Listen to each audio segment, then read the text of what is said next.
నందకుమార్ వ్యవహారంలో పరువు పోగొట్టుకున్న దగ్గుబాటి ఫ్యామిలీ.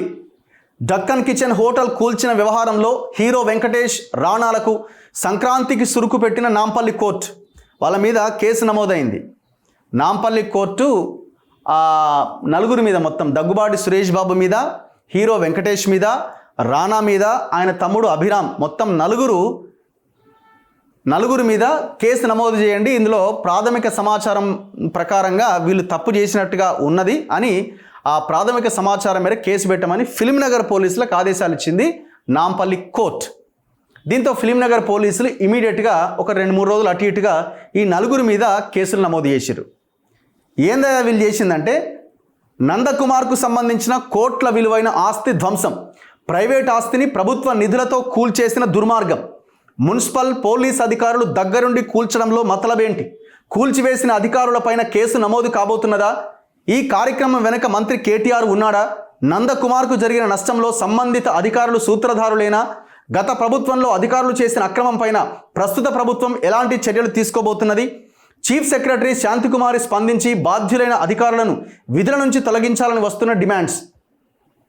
ఇప్పుడు ఈ నందకుమారు మనందరికీ తెలుసు, గతంలో ఈ ఫామ్ హౌస్ కొనుగోలు కేసుకు సంబంధించిన దాంట్లో ఆయన్ని ఈ కేసీఆర్ బ్యాచ్ ఆయన ఇరికించి ఆయన అప్రూవర్గా మారమని బాగా ప్రెజర్ పెట్టింది. 75 రోజులు 80 రోజులు ఆయన జైల్లో ఉన్నాడు. ఏమని అప్రూవర్గా?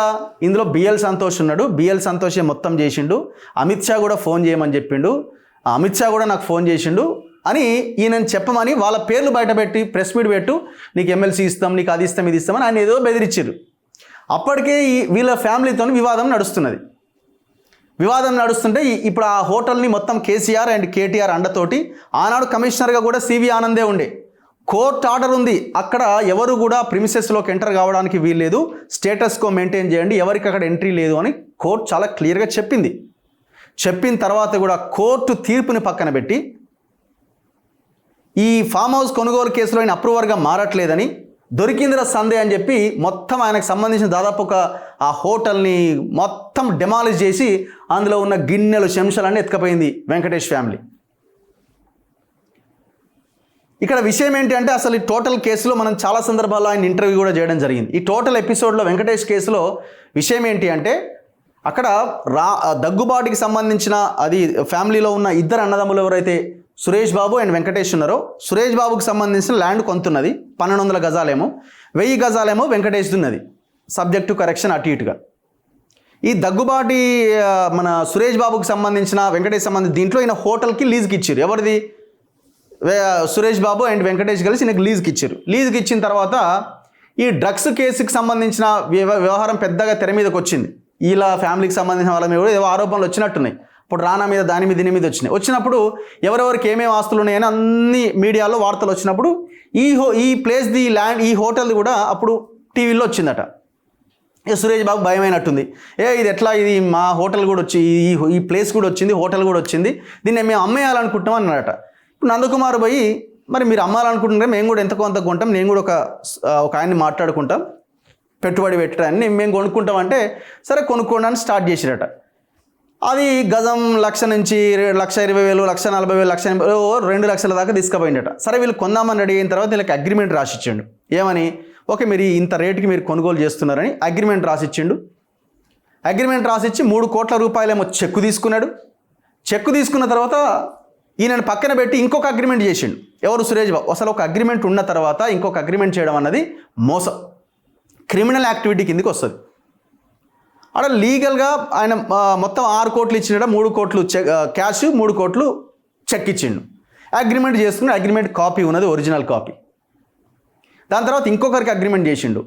ఇంకొకరికి అగ్రిమెంట్ చేసిన తర్వాత 3వ వ్యక్తి ఎవరు? తన కొడుకు పేరు మీద రిజిస్ట్రేషన్ చేసేసిండు. మరి 2 అగ్రిమెంట్లు చేసుకున్న వాళ్ళని మోసం చేసినట్టే కదా. ఒకవైపున మోసం చేసిండు, ఇంకొక వైపున ఆయన హోటల్ని కూలగొట్టిండు. ఇది కేసు.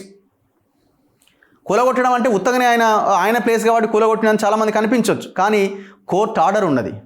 కోర్టు ఆర్డర్ ఉన్నది ఏమని? అందులో ఎవరు ఇంటర్ఫియర్ కావడానికి వీల్లేదని. ఆనాడు సివి ఆనంద్ కమిషనర్ ఆయనే ఉన్నాడు, ఈనాడు కమిషనర్ ఆయనే ఉన్నాడు. ఈ టోటల్ ఎపిసోడ్లో మరి ఎవరు ఆపుతున్నారు వీళ్ళని? ఎక్కడ వీళ్ళకి ఇంత ధీమాగా ఉన్నారు అని అంటే, గతంలో కేటీఆర్, కేసీఆర్ ఉండే, ఇప్పుడు ఆల్రెడీ వెళ్ళి రేవంత్ రెడ్డిని కలిసిర్రు. ఈ ఖమ్మం ఎంపీ ఉన్నాడు కదా, రామసహాయం, ఆయన పేరేదో ఉంది, ఆయన పేరేదో రమణారెడ్డి, రామసహాయం రెడ్డి ఏదో, ఖమ్మం ఎంపీ ఉన్నాడు కదా, కాంగ్రెస్ ఎంపీ, ఆయన వీళ్ళకేదో చుట్టం వియ్యం కూడా ఏదో అవుతాడు.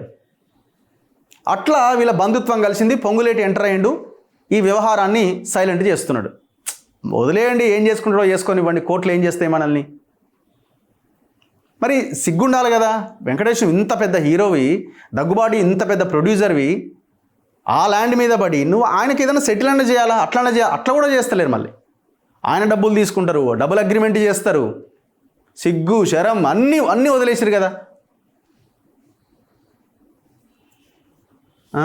పొంగలే అని మళ్ళీ పాట పాడతాడు. ఏంది ఇది?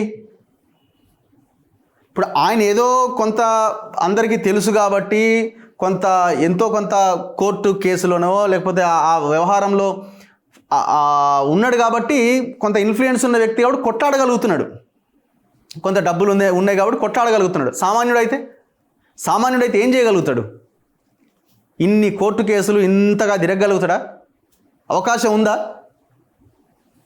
ఇక కూల్చివేయక ముందు దక్కన్ కిచెన్ హోటల్ అట, ఇట్లా ఉన్న హోటల్ని మొత్తం నేలమట్టం చేసి పడేసారు.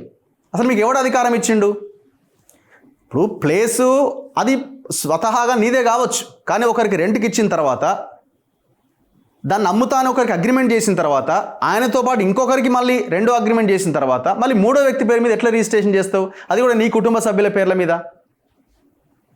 నువ్వు అయితే ఫస్ట్ ఆయనకన్నా ఇవ్వాలి, లేకపోతే సెకండ్ ఆయనకన్నా ఇవ్వాలి.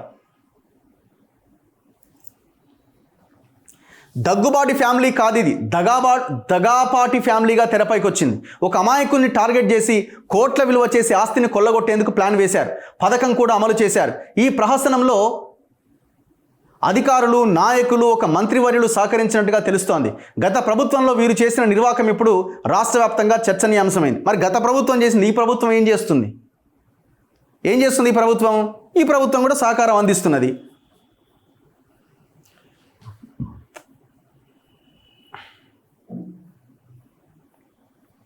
సో ఇట్లా ఈ టోటల్ కేసు విషయంలో అధికారులు ఉన్నారు, అందరూ ఉన్నారు. ఇప్పటికైనా కొంత సిగ్గు తెచ్చుకొని ఆయనతో కలిసి కూర్చొని మాట్లాడుకొని ఆ విషయాన్ని సెటిల్ చేసుకునే ప్రయత్నం చేయండి. ఇంకా ఇజ్జత్ తీసుకునేలాగా చేయకండి. నువ్వు ఒక హీరోవి, బయట సినిమా మీదనేమో హీరోవి, ఇడనేమో దొంగవి. ఏందా ఇది?